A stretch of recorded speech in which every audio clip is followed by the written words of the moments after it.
हम और हमारे स्वप्न दोनों एक दूसरे के बिना अधूरे ही लगते हैं। हम अपनी कल्पनाओं को सदैव ही एक नवीन रंग प्रदान करे का प्रयास करते हैं और उन्हीं छाया में जीते भी हैं। कल्पनाओं को समझना आवश्यक होता है, परंतु साथ ही परिकल्पनाओं से बचना भी अनिवार्य होता है। इन दोनों में एक भिन्नता होती है, जिसका सटीक ज्ञान आपको इस यात्रा से प्राप्त हो जाएगा। यह यात्रा हम सभी के लिए अत्यंत आवश्यक है, क्योंकि हम इस विषय पर कुछ विशेष नहीं जानते हैं।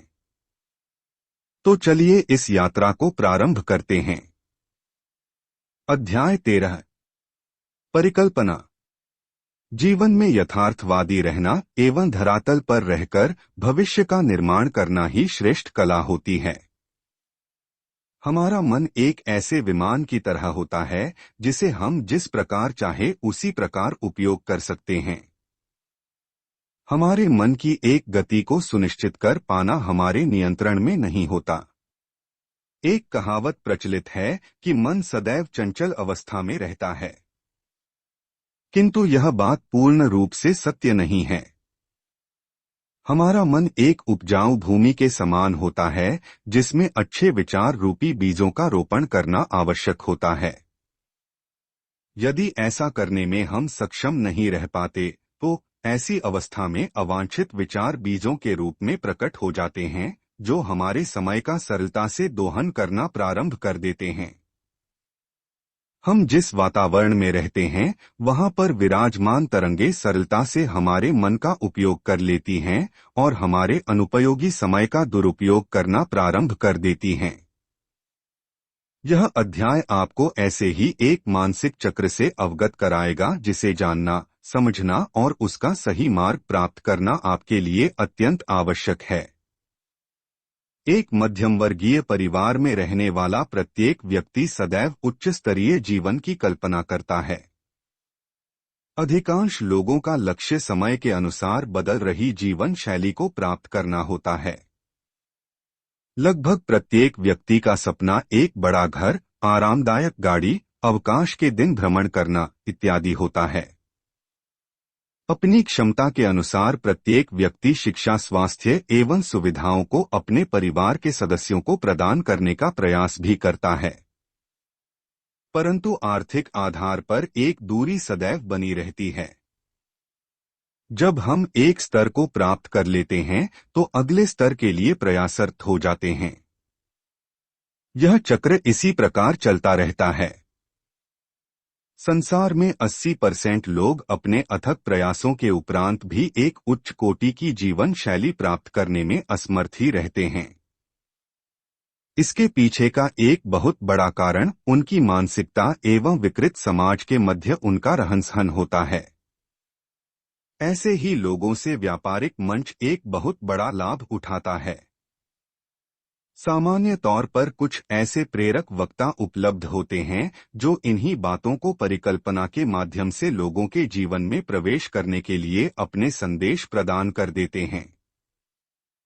ऐसा नहीं है कि परिकल्पना के द्वारा उन वस्तुओं को अर्जित नहीं किया जा सकता, जिनके लिए हम प्रयासरत होते हैं, परंतु परिकल्पना के ध्वज तले अधिकांश लोग अपना जीवन खराब कर लेते हैं। परिकल्पना को वास्तव में समझना अत्यंत आवश्यक होता है। वक्ता सदैव परिकल्पना के साथ आकर्षण के सिद्धांत का उपयोग करते हैं, परंतु सही अर्थों में इनका उपयोग नहीं समझाते हैं। कुछ प्रतिशत लोग हैं जो इसे समझकर इसका लाभ उठाने में सक्षम होते हैं, परंतु अधिकांश केवल एक मिथ्यावादी जीवन जीने के लिए बाध्य हो जाते हैं। लोगों को इस बात के लिए प्रेरित किया जाता है कि वह यदि इन परिकल्पनाओं को अपने समुदाय के मध्य बोलते हैं और लगातार इन्हीं बातों के मध्य में रहते हैं, तो शीघ्रता से ही वे इन्हें प्राप्त कर लेंगे। परिणाम स्वरूप कुछ समय अंतराल पर जब व्यक्ति को कोई विशेष प्राप्ति नहीं हो पाती है, तो वह समाज में एक व्यंग का पात्र बन जाता है। समाज में उसके जानने वाले सदैव उससे व्यंग्यात्मक रूप में पूछते हैं कि जिन बातों का वह प्रचार करता है, वह कब तक उसे प्राप्त होंगे। प्रारंभ में व्यक्ति बड़े उत्साह के साथ कहता है कि निश्चिंत रहो, शीघ्र ही मैं यह सब कुछ प्राप्त कर लूंगा। किंतु उसके सहयोग में समाज के अधिकांश लोग ही नहीं आते और केवल व्यंग्यात्मक शैली का ही आनंद लेते हैं। व्यक्ति अपने इन परिकल्पनाओं को समाज के अधिकांश लोगों के मध्य प्रसारित करते हुए आगे बढ़ने का प्रयास करते रहते हैं और अधिकांश क्षेत्रों में निराशा को ही प्राप्त करते हैं। प्रारंभ में उनके उत्साह को देखकर कुछ लोग उनके सहयोगी बन भी जाते हैं, किंतु प्रत्येक व्यक्ति में यह उत्साह समान भाव से कार्य करे यह संभव नहीं होता पाता है।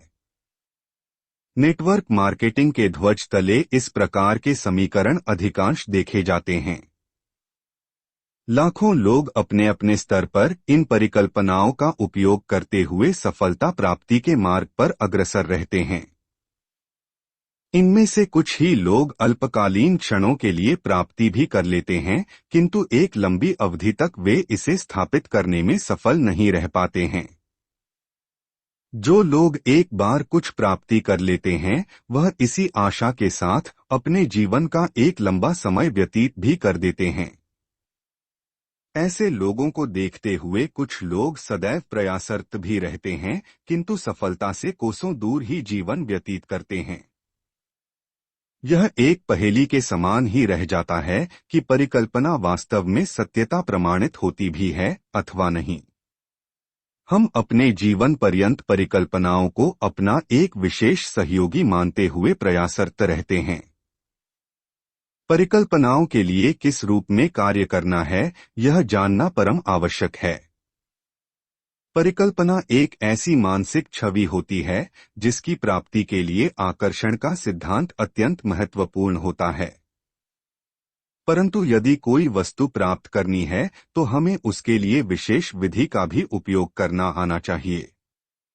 सर्वप्रथम तो हमें यह सुनिश्चित कर लेना चाहिए कि बिना किसी योजना एवं प्रणाली के हम जीवन में सफलता अर्जित नहीं कर सकते हैं।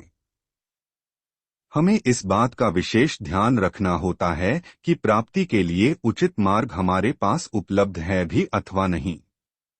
यदि किसी एक विचार पर लंबे समय तक ध्यान केंद्रित किया जाए तो उस विचार की प्राप्ति सरल हो सकती है, किंतु सही अर्थों में प्राप्ति के लिए हमारे साथ कुछ अन्य समीकरणों का होना भी आवश्यक होता है।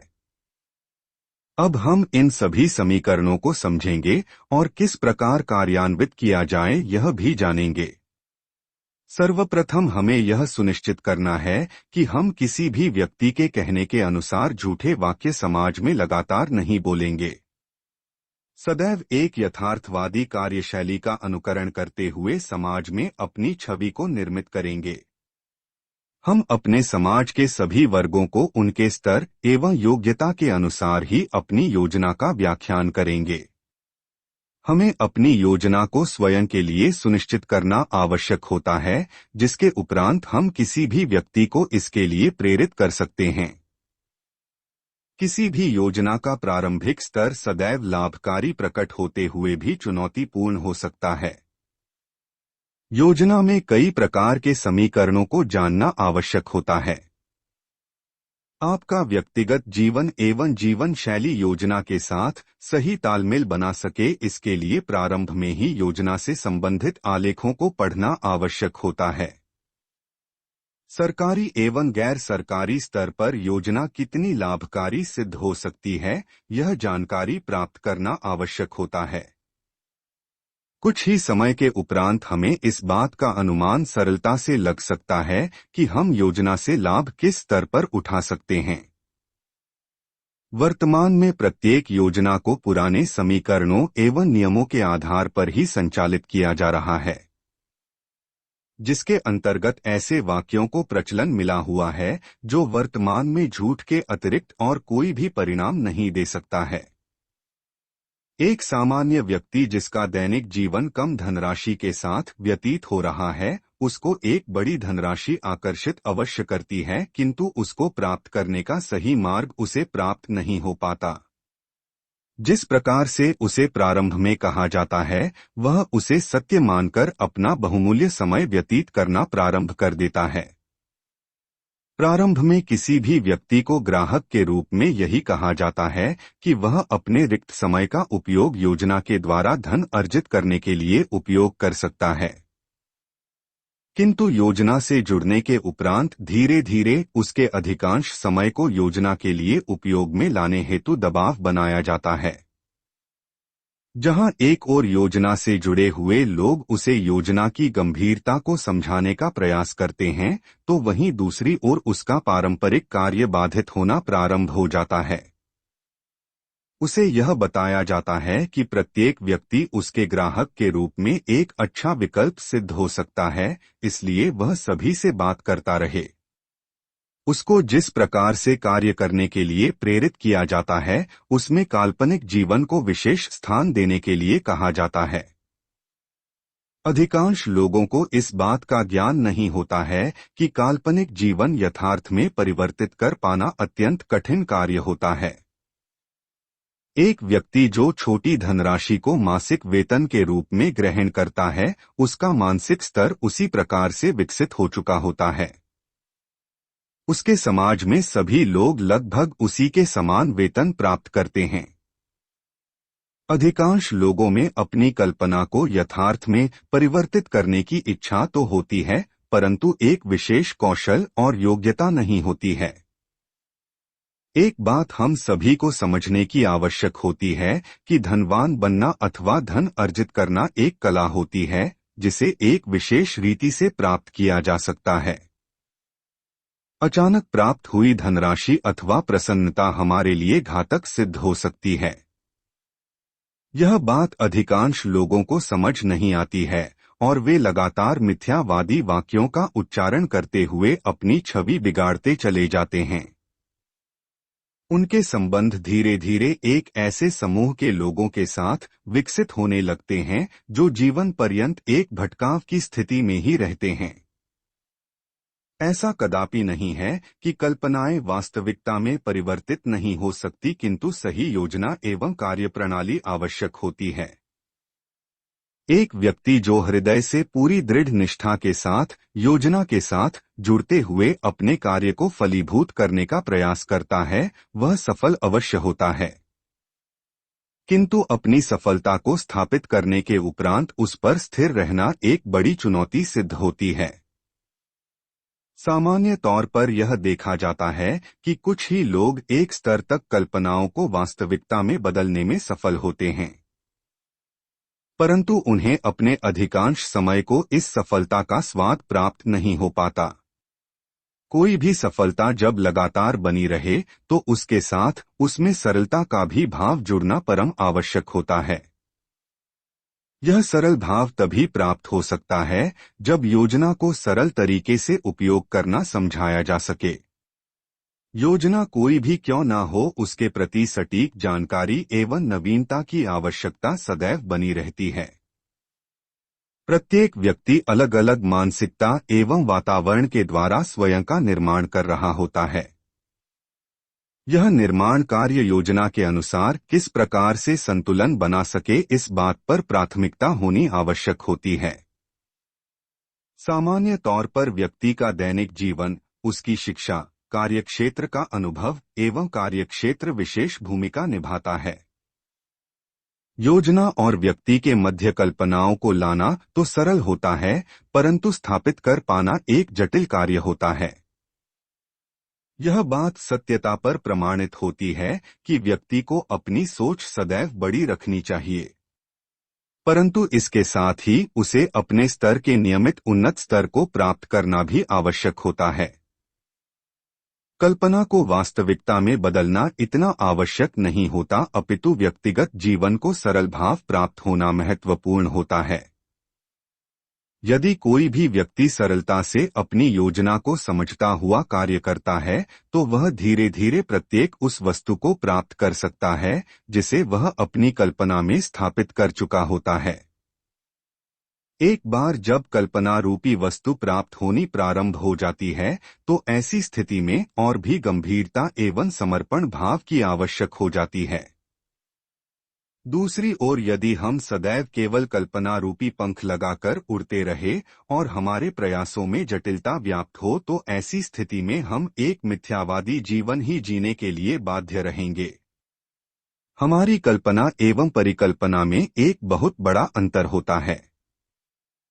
सरल शब्दों में कल्पना एक ऐसी मानसिक छवि होती है जिसके द्वारा हम हमारे समय में उत्साह भरने का प्रयत्न करते हैं और समस्याओं को हल करने हेतु संभावनाओं को खोजने की युक्ति लगाते हैं। वहीं दूसरी ओर परिकल्पना एक ऐसी मानसिक छवि का निर्माण करना होता है जिसको संभवतः हम अपने जीवन में अपने अथक प्रयासों के उपरांत प्राप्त करना चाहते हैं।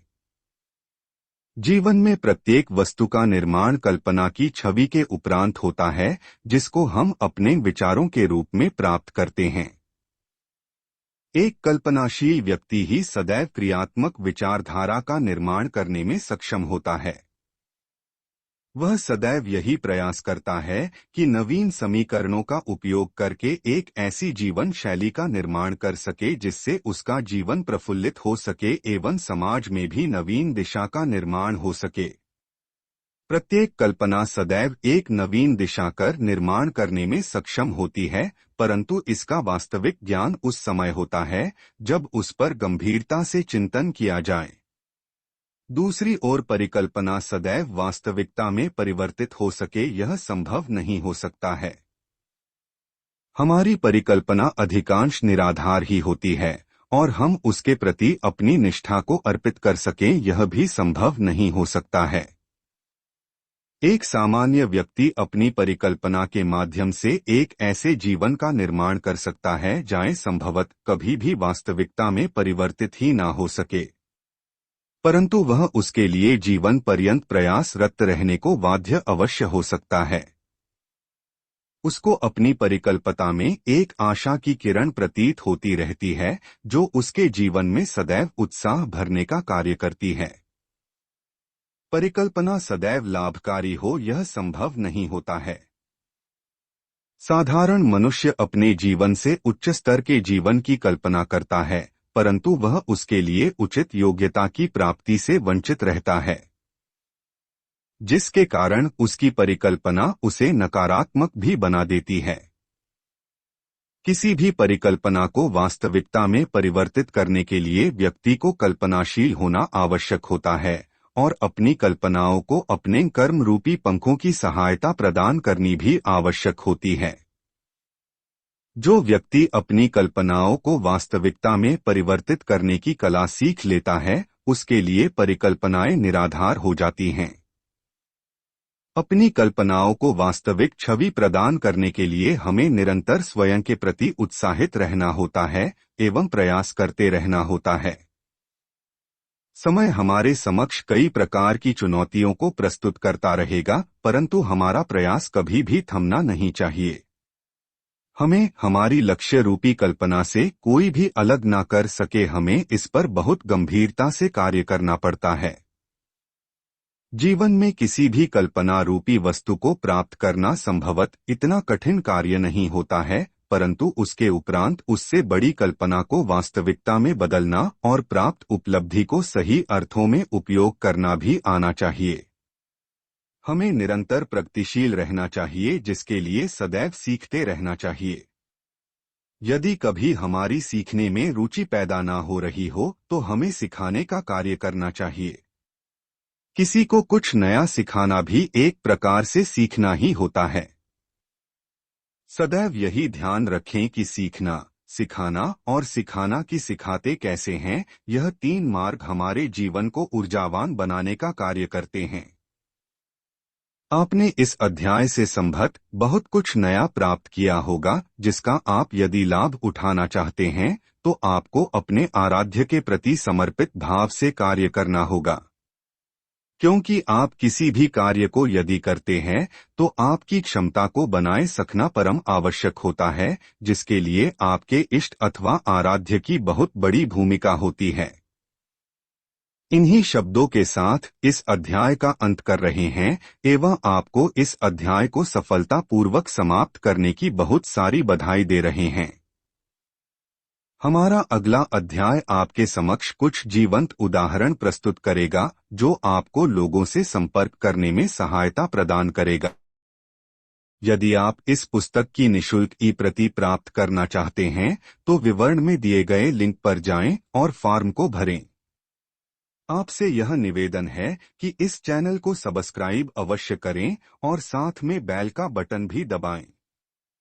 इस ध्वनि प्रवाह को अपने 5 मित्रों को साझा अवश्य कीजिएगा।